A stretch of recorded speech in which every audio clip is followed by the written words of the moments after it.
안녕하세요.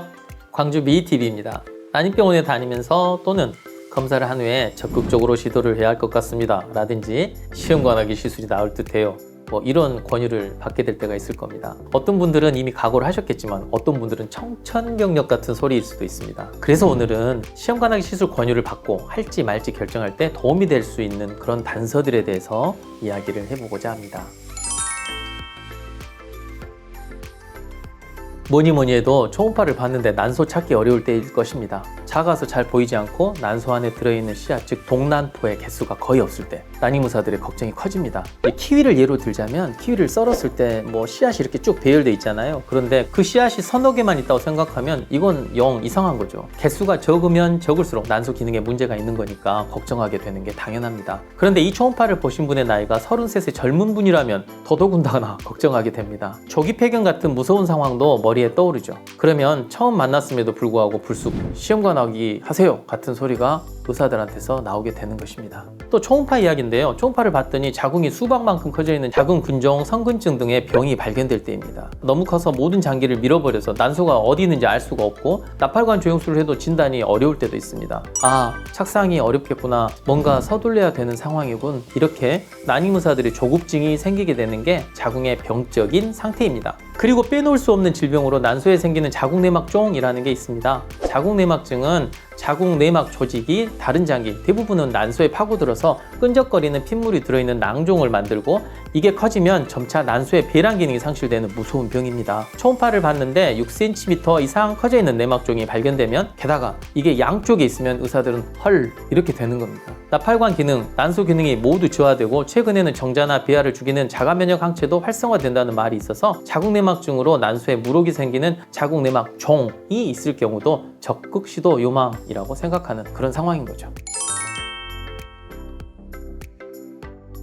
네, 일반적인 질병에는 없는 고려 조건이지만 예를 들어 종갓집 장손인데 며느리 나이가 많고 1년간 임신이 안 된다면 이 경우는 이것저것 따질 때가 아니라 가장 임신 확률이 높은 그런 방법을 선택해서 최대한 빨리 임신에 성공하는 쪽으로 진행할 수밖에 없게 됩니다. 또는 부모님, 시부모님이 아프신데 손주는 꼭 보고 싶다고 해서 시험관하기 시술을 하는 경우도 있고요. 사형제의 큰며느리인데 아래는 모두 아이들이 생기고 갓 들어온 막내도 임신이 되었다고 한다면 이때는 물불 가릴 때가 아닌 그런 경우도 생각해 볼 수 있겠습니다. 또는 부부는 별 생각이 없는데 시댁이나 친정에서 너무 바라거나 그로 인해 한쪽 부모님이 우울증 빠지는 정도가 되는 경우도 저는 본 적이 있습니다. 이쯤 되면 무조건 시험관은 아니더라도 적극적인 방향으로 임신 시도를 하는 게 맞을 수도 있겠습니다. 물론 가치관의 차이가 있으니까 그건 부모님 사정이라고 생각하는 부부에겐 해당 사항이 없는 말이긴 합니다. 몇 가지 있습니다.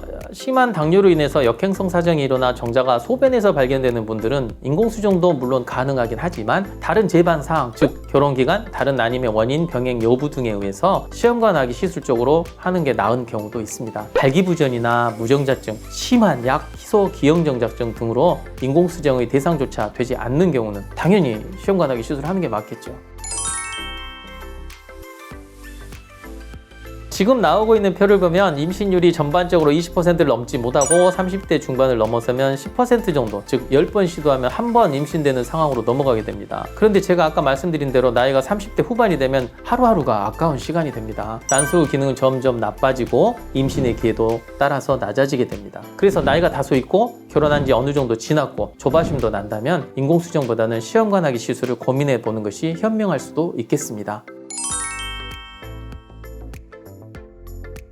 우리가 가끔 어떤 일을 해야 할 때, 뚫고 지나가야 할 때 그에 대한 방법을 찾게 됩니다. 그 방법이 최후의 선택이 아닌 최선의 선택이라 생각하고 해야 하는 경우도 만나곤 합니다. 또한 내게 짊어진 이 짐을 대신 지고 갈 사람이 없는 경우도 있습니다. 아마도 난임 부부에게, 특히 아내에게는 가혹한 짐이고 시련이 될 수 있다고 저는 생각합니다. 하지만 우리가 해야 할 것이라면 최대한 잘 알아보고 결정이 내려지면 주치의 선생님과 잘 소통하면서 결국 다 잘 될 거라는 긍정의 힘을 가지고 이겨내야겠죠. 지금은 예전과 달리 시험관하기 시술할 때 날마다 오는 것도 아니고 주사 용량도 많이 줄었고 방법들도 많이 스마트해져서 너무 무서워할 필요는 없습니다. 맘카페에서 가끔 채취 후 너무 아파 죽는 줄 알았다든지 이식 후 복수 차서 실려갔다든지 하는 이야기를 들으면 겁이 덜컥 날 겁니다. 하지만 이는 굉장히 적은 소수의 주관적 경험일 뿐입니다. 대부분은 조금 불편한 불편하다 정도로 끝날 테니까 일단 결심했으면 후회하지 말고 망설이지 말고 마침표를 찍었으면 합니다.